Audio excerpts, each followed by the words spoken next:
Bien, vamos a desgranar el último informe de mercado de K33. El objetivo es claro, separar la señal del ruido. Y la señal clave ahora mismo no está en el precio, sino en la fractura que se está abriendo bajo la superficie del mercado. A ver, este es el titular fácil. Un 36% de caída desde el último máximo. Es la corrección más fuerte que hemos visto desde principios de 2024. Pero, sinceramente, la cifra en sí es lo de menos. Lo realmente importante es que esta caída está destapando una desconexión cada vez mayor entre el precio y la madurez institucional que se suponía que el mercado ya había alcanzado. De acuerdo, primera señal de alarma, y es una importante. Por primera vez en mucho tiempo, Bitcoin ha dejado de comportarse como un activo tecnológico más. Esa correlación tan fiable con el Nasdaq, pues se ha roto, y no precisamente a nuestro favor. Aquí está el dato concreto. Desde el 8 de octubre, Bitcoin rinde un 30% por debajo del Nasdaq. Ojo, que esto borra de un plumazo toda la fortaleza relativa que había conseguido ganar tras las elecciones. No es una corrección sin más, es una debilidad relativa muy marcada. Y no ha sido cosa de un mal día. La debilidad ha sido constante. Bitcoin ha sido por detrás del Nasdaq en el 70% de las sesiones del último mes. Esto sugiere que hay una presión de venta muy específica sobre el activo, algo que va más allá del sentimiento general del mercado. Este gráfico lo ilustra a la perfección. Fijaos en el patrón. Mientras el Nasdaq se recuperaba de sus caídas, Bitcoin o se quedaba plano o peor aún, seguía cayendo. La pregunta clave para cualquier estratega ahora es: ¿estamos viendo una simple anomalía, una oportunidad de compra descorrelacionada, o es que el mercado está empezando a valorar a Bitcoin de una forma totalmente distinta? Segunda señal, y esta es quizás la más reveladora, porque nos habla del comportamiento del capital serio. Olvidémonos un momento de los especuladores. Esto va sobre los flujos de dinero en vehículos regulados como los ETPs. 62.000.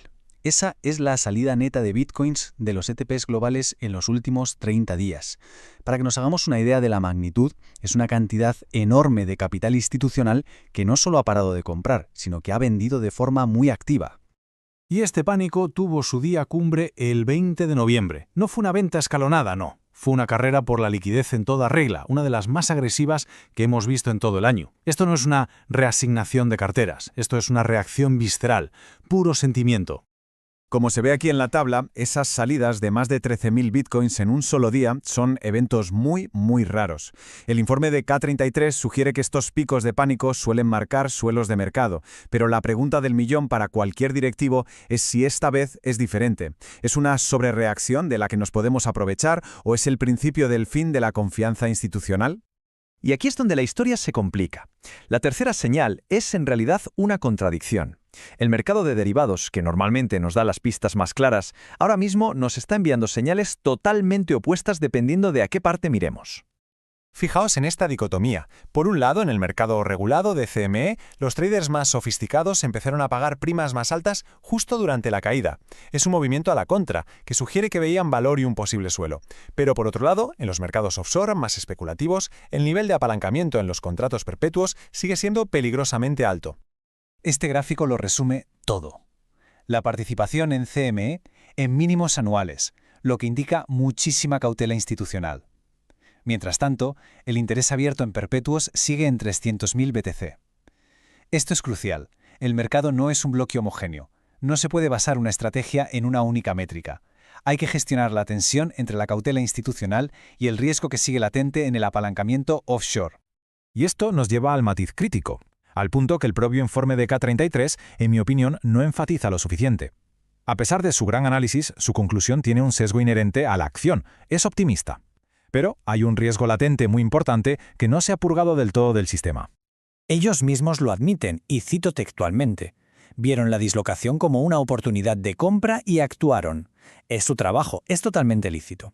Sin embargo, lo hicieron a pesar de ser conscientes del riesgo de apalancamiento que ellos mismos describen.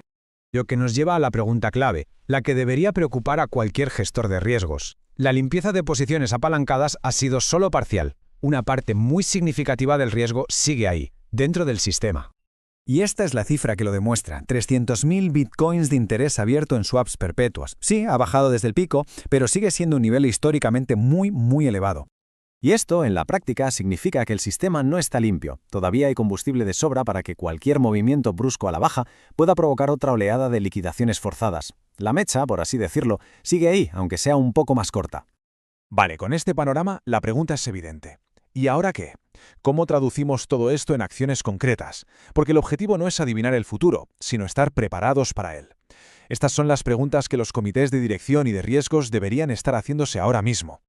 Para el equipo de riesgos, la prioridad es actualizar los modelos de estrés. Primero, hay que cuantificar la exposición real a una liquidación en cascada. ¿Cuál es el precio que podría hacer implosionar esos 300.000 BTC de interés abierto? Segundo, es vital modelar una desconexión prolongada del Nasdaq. ¿Qué significa para nuestras coberturas si Bitcoin ya no es un proxy tecnológico? Y tercero, hay que tener un plan por si los ETPs siguen sangrando. ¿Cuál es nuestro plan de contrapartida si el capital institucional sigue huyendo? Y para estrategia y tesorería, el debate es otro. Es el de siempre, oportunidad frente a riesgo. La primera pregunta es la fundamental. ¿Es esta debilidad una anomalía táctica que hay que aprovechar? ¿O es una bandera roja que nos avisa de un cambio de paradigma? Y la segunda, más práctica, ¿es momento de ser valientes y desplegar capital? ¿O es momento de conservar la pólvora seca y reforzar las defensas? La respuesta a estas dos preguntas definirá el rumbo del próximo trimestre. Para terminar, si tuviera que resumir el estado del mercado en una sola idea, una idea para llevarse a un comité de dirección sería esta. Ahora mismo, el precio lo está dictando una salida de capital institucional movida por el pánico y un apalancamiento offshore que sigue siendo frágil. Los fundamentales a largo plazo, como la integración bancaria o los avances regulatorios, han pasado a un segundo plano. La decisión estratégica, al final, se reduce a si posicionarse en función del ruido de hoy o de la señal de mañana.